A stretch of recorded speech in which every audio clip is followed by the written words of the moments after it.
Hello, this is the Provoked Prawn, and this is the Corsair K57 RGB wireless gaming keyboard. This is a brand new gaming keyboard from Corsair that's particularly interesting for a number of reasons, not least of which is because it supports a new SLIPSTREAM wireless technology from Corsair. It's IQ compatible and it supports Bluetooth and it has USB, micro USB, so you can use it as a wired keyboard as well when you want to. It also supports a ridiculous 175 hours of battery life apparently, although that's with the RGB backlighting turned off.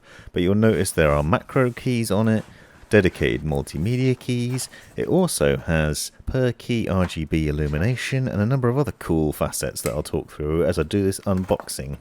Now, unfortunately, I haven't got much time to do a full review at this point, but I will be doing one soon. I wanted to give you my initial impressions of this keyboard because it is really interesting and really cool. Now, I usually use the Corsair K95 Platinum, so this is quite a change because this is around £80, $80, so it's a lot cheaper. It's also wireless, slightly more compact perhaps, but it's not 10 kilos, so it's not tiny. It's kind of a full layout. You get the dedicated media keys, you've got your volume wheel, various control buttons. There are interesting highlights to it. So for example, you'll see in the top a brightness button for the RGB lighting, and you can also control the RGB through some key presses that I'll show you later on. You can also record macros for the G keys on the keyboard itself, so you don't even need to use the IQ software, although it is IQ compatible, so there is that option to do it that way. So it's pretty clever that you can do things like that. So you can change between the various illuminations and you can set up macros directly on the keyboard itself, and there's instructions on how to do that in the included leaflet. Also comes with comfortable wrist rest. It's not as fancy as the one on the K95. It's not double-sided. The rubberized part is built into the wrist rest itself and then that just clips on.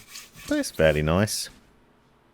Overall, the design of it is quite nice. It's very unusual. It has these new keycaps which are support the CAPELLIX LEDs, which is apparently a new thing that allows more light to shine through but without consuming as much power, which is how they managed to put out so much power. So as I said, 35 hours of battery life with the RGB lighting on, which is quite a lot when you consider it. Also comes with this USB to micro USB cable. Why they don't use USB-C is a bit of a mystery, but plenty of other devices still don't have that yet. And you can see from this angle, you'll see the way the keycaps are raised slightly. It's not like a mechanical keyboard in the same way as a normal one. It feels like a membrane style in use, but it's quite comfortable, and you'll see a bit later on what the key presses sound like. And I think the light bleed is quite interesting. I've done some video content with the light showing during the day so you can see what that's like, and they do let a fair amount of light through and it looks pretty good. I'm yet to test it out fully at night. As I said, I'll do a more in-depth review with video of that. But you can see at the back you get a nice little nook for the SLIPSTREAM wireless dongle and the power button and the charging port, and it's really handy. It's cool to have that little thing. So this is the highlight, I think, for me. Now, recently reviewed the Iron Claw and the Dark Claw mice, and they came with the SLIPSTREAM wireless. Here we get this wireless dongle, but you also have the Bluetooth connectivity. Now this is really cool because the dongle you just plug into your PC, and then the keyboard's automatically going to connect to that dongle, and you'll have that solid connection really quickly and easily. But you also have the option to connect to Bluetooth devices. So that means in theory you can take it, connect it to your console, to a laptop, anything else that works with a Bluetooth connection. As long as you have Bluetooth 4.0, you've got that connection, you can easily do it. Flip the power switch on and immediately you get your RGB lighting turning on. This is straight out of the box as well. It's not even been plugged in yet. You can still see it's got the sticky tape on it until I pull it off. So you can already see it comes with charge, which is always nice. So you don't even have to charge it up, so you can enjoy that wireless goodness straight away. But the fact that it has that capability to be plugged in or to be used in Bluetooth mode or with the SLIPSTREAM means you can use it in a number of ways. Now I like doing that with the mice because it means you can have the dongle plugged into your main gaming PC, but then use it on Bluetooth mode on a laptop. You can just take it with you and switch into Bluetooth mode and use it like that without having to worry about taking the dongle with you. But the nice thing about this keyboard is you've got a little dock for the dongle, so you can easily pop it in. You can see the buttons here for pairing with Bluetooth as well, so the connectivity is really easy. Dead simple to do. And at the top, you've then also got the lighting button and all the media keys. And there are 3 lighting levels. It's off, obviously, and then low, medium, and high. And you can switch between those. But you can also change between various modes, and that's really easy to do as well. You just need to press the function key and then press 1 to 0 on the main keyboard, and that'll change between those. I'll show you in a minute. You can see the lighting though. This is recorded, bearing in mind this is recorded around lunchtime on a quite sunny day, and it's still showing quite a lot of lighting, and you can see it gives off quite a nice bit of light to it as well. Now I'd imagine you're probably not going to use the RGB lighting too much if you want to take advantage of that really long battery life, because there's not going to be anything more frustrating than running out of battery when you're in the middle of a gaming session. However, you know, it's nice to have and to be able to turn off and on really easily as well. And it'll be interesting to see how it stands up. Now obviously 35 hours of battery life with the lighting on is still quite a long time, because you're not going to play for 35 hours solid. So like I said, you press the function key and then 1, 2, 3, 4, 5, 6, 7, 8, 9, 0 to switch between the various different modes.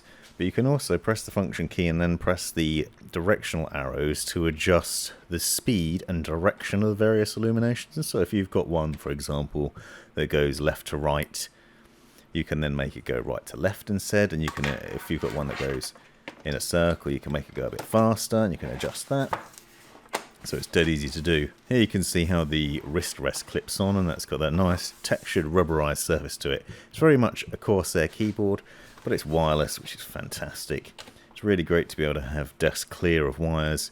Now I've got a wireless mouse and a wireless keyboard, so that means photographs and videos looks a lot nicer. Now all I need is a wireless Yeti mic, and then it'll be really neat on my desk. Starting to get OCD about wires, but it's really nice to be able to easily adjust between these lighting options as well.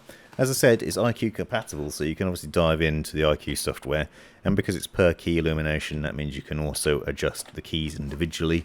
I'm going to play around with that a bit more, get some content, video content done, make a review and a bit more in-depth coverage of this once I've had it for a couple of weeks, so I can give you a fairer assessment of what the keyboard's like. But initial feelings are that it's really comfortable to use. I'm going to do a separate video without any commentary so you can get an idea of what the key presses sound like, but it's really quiet, comfortable, not too obnoxious. It hasn't got the same feel and actuation to it as a full on mechanical style keyboard, but that isn't necessarily a bad thing. It feels like it's going to be a really good keyboard to use. The keycaps are also really nice and comfortable. They've got a nice curvature to them, as you can see. The G keys are easily accessible as well if you want to do the macros. And the lighting is just really nice, as I said. Looks really swish. All in all, so far, initial impressions are very good. I think this is set to be a really nice wireless keyboard. If it lives up to the battery life expectations, it'd be fantastic. Because that's one of the potential problems, is losing battery really quickly. So here you can see what the keycaps look like.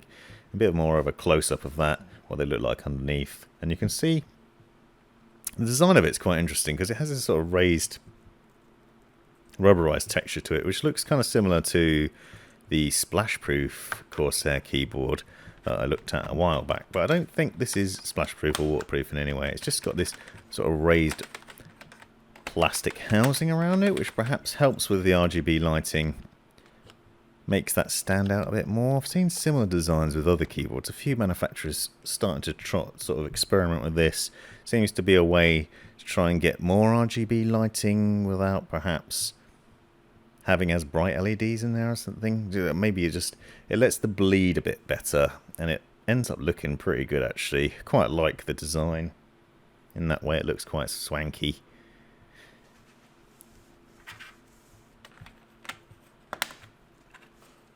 The keycaps come off nice and easy as well, so if you ever need to clean it, then it won't be too difficult to do that.